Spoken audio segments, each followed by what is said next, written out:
Hi friends, నేను మీ జ్యోతిని. Welcome back to Vijaya Jyothi 2006 channel. ఈరోజు ఇంట్లోనే ఈజీగా స్వచ్ఛమైన కుంకుమ ఎలా తయారు చేసుకోవాలో చూద్దాం. మరి మార్కెట్లో ఈజీగా కుంకుమ దొరుకుతుంది కదా, దానికోసం ఇంట్లో శ్రమపడి చేసుకోవడం ఎందుకు అనుకుంటున్నారా? ఫ్రెండ్స్, మార్కెట్లో దొరికే కల్తీ కుంకుమలో ఆర్టిఫిషియల్ రంగులు కలుపుతారు.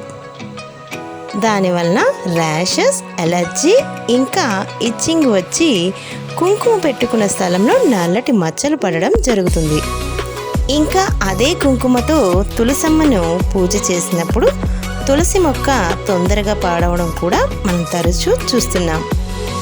అందుకే నుదుటిన పెట్టుకోవడానికి పూజకు స్వచ్ఛమైన కుంకుమను ఉపయోగించాలి.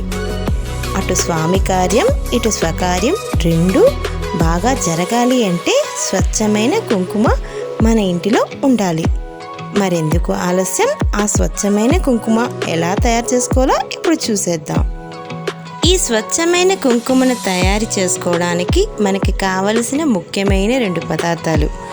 ఒకటి నాణ్యత కలిగిన పసుపు కొమ్ములు, మరొకటి కుంకుమరాయి. ఇక నేను వీడియోలో చూపిస్తున్నాను చూడండి, దీన్నే కుంకుమరాయి అంటారు. ఇది మనకు మార్కెట్లో డిపార్ట్మెంట్ స్టోర్లో కానీ హోల్సేల్ మార్కెట్లో కానీ దొరుకుతుంది.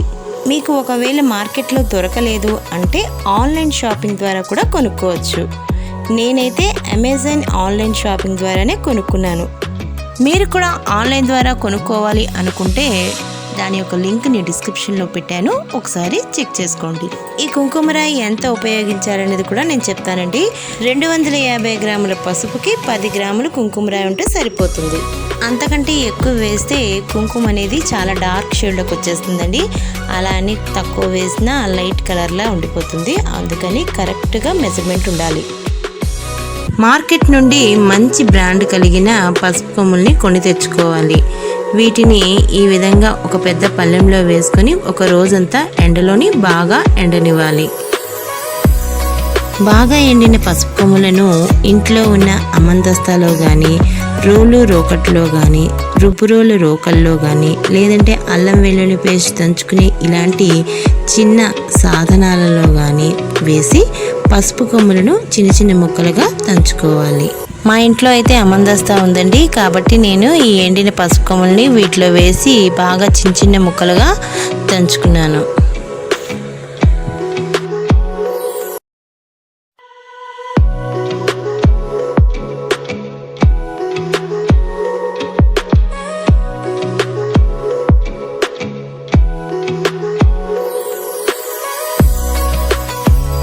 చూడండి ఫ్రెండ్స్, పసుపు కొమ్ముల్ని ఈ విధంగా చిన్న చిన్న ముక్కలుగా దంచుకున్నాను. ఈ విధంగా దంచుకున్న పసుపు కొమ్ముల్ని ఇప్పుడు మిక్సీ జార్లో వేసుకుని మెత్తటి పౌడర్గా చేసుకోవాలి.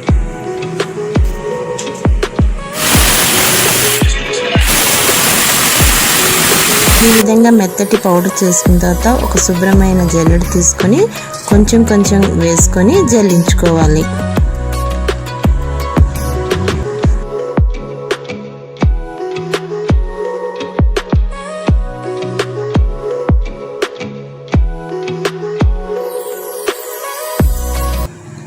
ఈ విధంగా జల్లించుకున్న తర్వాత చివరిగా కొంచెం బరకగా ఉన్న పసుపు మిగిలిపోతుంది. జార్లో మిగిలిన పసుపును కూడా జల్లించుకోవాలి. ఈ విధంగా మిగిలిపోయిన ఈ బరక పసుపునంతటిని మళ్ళీ మిక్సీ జార్లో వేసుకుని బాగా మెత్తటి పౌడర్ లాగా గ్రైండ్ చేసుకోవాలి.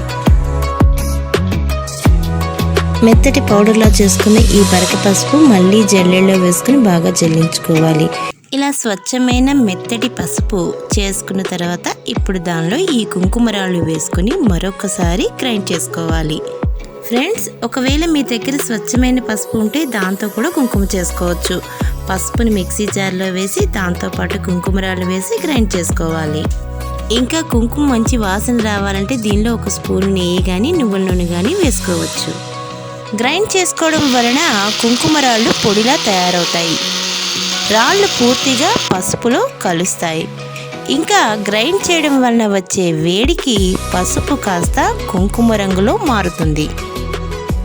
అంటే కుంకుమరాళ్ళ పొడి డైరెక్ట్గా వేస్తే అంత తొందరగా పసుపుకు రంగు మారదు. ఇక్కడ మనం గ్రైండ్ చేస్తున్నాం కదా, ఆ వేడికి ఈ యొక్క రంగు మారుతుంది.